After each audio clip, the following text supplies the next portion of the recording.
I'm Master Dave, and welcome to part 3 in our series of women's self-defense. In this lesson, we're going to teach you how to attack the lower windpipe. Just like we talked about in part 2 about the upper windpipe, the lower windpipe is not protected by any muscle or bone. And it's actually the correct way of choking somebody is to attack the lower windpipe. We see a lot in movies where people strangle somebody else, and it takes them a long time, right? They choke somebody out because when you try to squeeze the neck, what you're trying to do is you're trying to block off the blood flow into carotid arteries that bring blood from your heart up into your brain. That is a way of choking somebody out. But another way is to activate their choke response by pushing into the lower windpipe right here. There's nothing protecting the lower windpipe. Okay, remember the windpipe is the only way in which that air can get into your lungs. Okay, whether you breathe through your nose or your mouth, it goes through the same windpipe into your lungs. So the moment you attack the windpipe, you will activate the vomit or choking response, okay, in the attacker, and the body's going to freeze up. So, how do you attack this, right? Well, it's not something you reach out and poke, all right? It's a bad idea because you will break your finger. So to do this, to attack this, what you want to do is you want to use your thumb. Notice how I press my thumb into my forefinger, okay, so that the forefinger supports the joint. The joint is the weakest part of the thumb. But what I'm using as an attack weapon is the tip of my thumb. And because it's supported by my finger, it will break. If you can reach it, push into your opponent, right? And you can try yourself. The moment you push in about half an inch, you're gonna feel, right, slowly that the choke effect is gonna happen.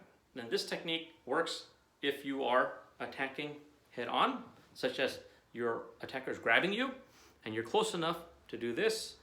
Or actually you can just do this, use your thumb, right? You can grab the person's neck and then push in with your thumb into this lower windpipe, okay?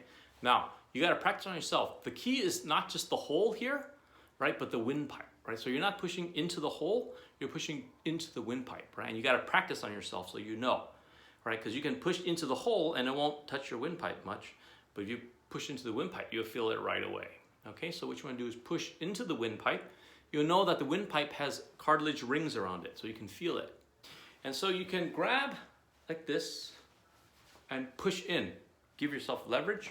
It's okay even if you can't wrap your hand around a neck that's too big, you can just grab the side of it with your fingers that give you leverage to press in with your thumb.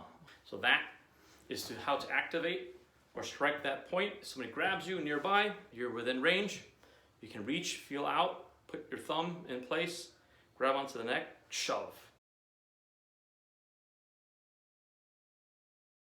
Okay? So that's how to attack that.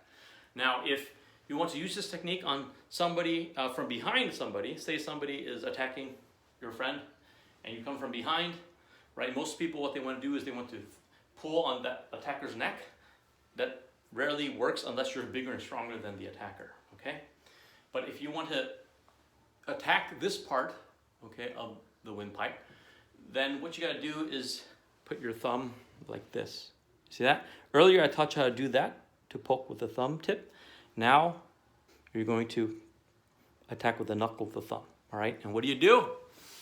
You put it in, you shove it, all right? You shove it into the windpipe, right? So you come from somebody behind them, see that? And you shove it, okay? You find it, you grab them, prepare your thumb, and you kind of find their neck, okay? You shove it in there. Or if you can wrap around far enough, you can just use the thumb again, the same technique, okay? Pushing it, all right? So the upper windpipe, as we talked about in part 2, and the lower windpipe, these are very effective targets in self-defense because nothing protects these two parts of the windpipe. And when you attack there, it will freeze your attacker. So practice that. Remember, you're gonna do this, okay? This, or what? This. Do not point, jab with the finger. Do not do this unless you've conditioned your fingers to attack like that, because you will break your fingers. There you go.